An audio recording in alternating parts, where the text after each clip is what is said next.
nhớ rằng cho mẹ cho chị cho không gì cho nên cho tù cho vì cho cháu sẽ đỡ nó có hai thế này thì của tụi xin cỡ là do của tụi chị nhưng mà là không cần cả điện biên nó lại nó của tôi tết tôi một tàu trôn tận nó lại cà phê trên Nepal tụi họ xã sai nó mà ba chỗ sai theo cho nên chỗ thì cho không sao tụi nó cứ chỉ nói chỉ ta tạo là cũng chờ được của tụi nó ta tạo là sai cũng chờ được nó rồi chị cũng giờ trong này chạm chơi cái tập nó nó ta thay nào trong này sẽ để cho sai xứ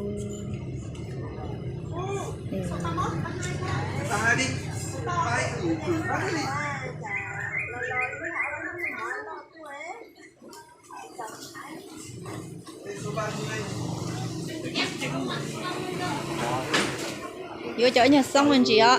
trời thế có chơi sẽ có cu lông làm gì thì chẳng người làm không xây hết là một chuyện tiền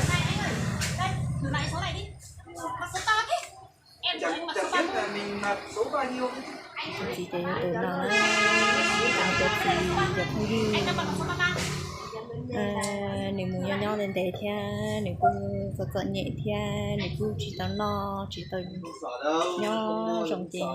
nhiều theo nếu cô lò lại theo nó hai cái này không tạo phải đàm phán một chút chứ có từ tin lòng theo từ tu theo từ những tu theo bây giờ đừng cái tôi chỉ là cái tôi còn cái tôi để dùng nhưng mà biết là được cũng đều đang đợi họ thật sự mà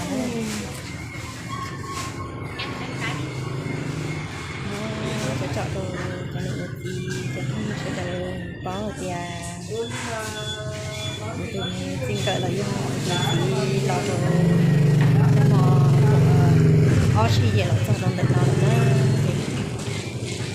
tôi muốn tỏ theo tôi mới vô cũng giờ tôi nữa thì nên sao cho cũng cứ có chuyện theo thì nó lọ lại chị ở đây chỉ là cô giờ nó cho cái này sai theo thì nên họ chậm cứ ba đại làm dân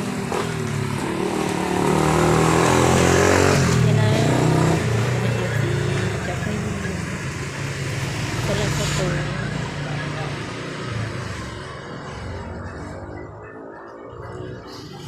cái lò lên phó này cái lò lên phó thì với lò không đồng định nó này không đồng định nó thì ít chơi là thích kia là ít chơi là cứ sự thích kia thế này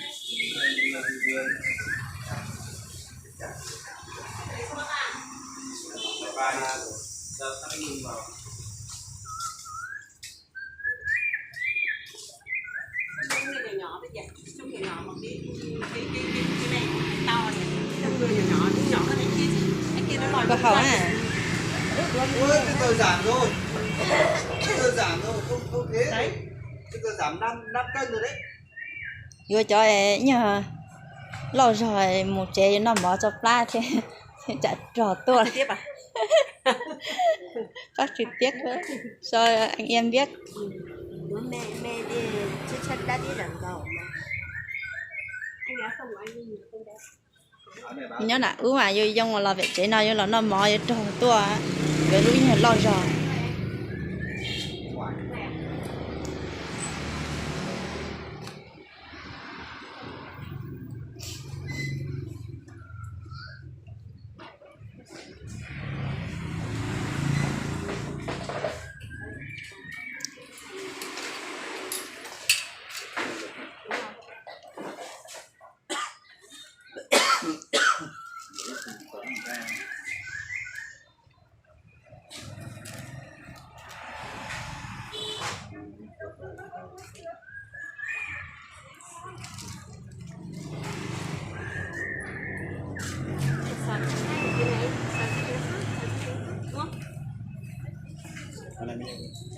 này ít bỏ. Ui dồi,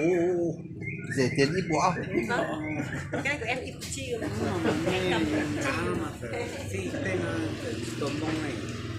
Hai lúc mẹ sấy cỏ hủ cái nhiều lúc tư chế sấy cỏ hủ mà sấy ở đây luôn cha chị là vô luôn đó tư trong con ấy Của chi, đời của chi ơi. của chị lại vô mỏng cho khổ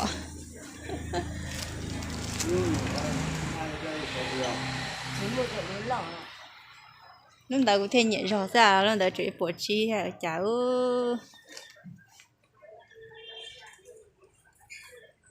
Chị sẽ vô trường lúc mà. nếu như tới trẻ à Cái số to. nếu như tới trẻ mà vô ít trên rồi có to trên lỏng chỉ muốn nhẹ cái thế đúng là mà những nhà lo rõ đúng là mà chả đi chả thoải mái luôn vô thì vô luôn lo rồi phải có xí à có xíu thì lại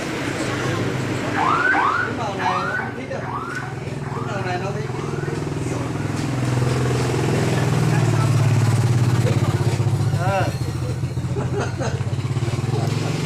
chúng nó chỉ có cái nồi ra tận nó chỉ là cái lực lo này từ tận nó chỉ do cái này thì tôi cái tôi chỉ lên tôi tận này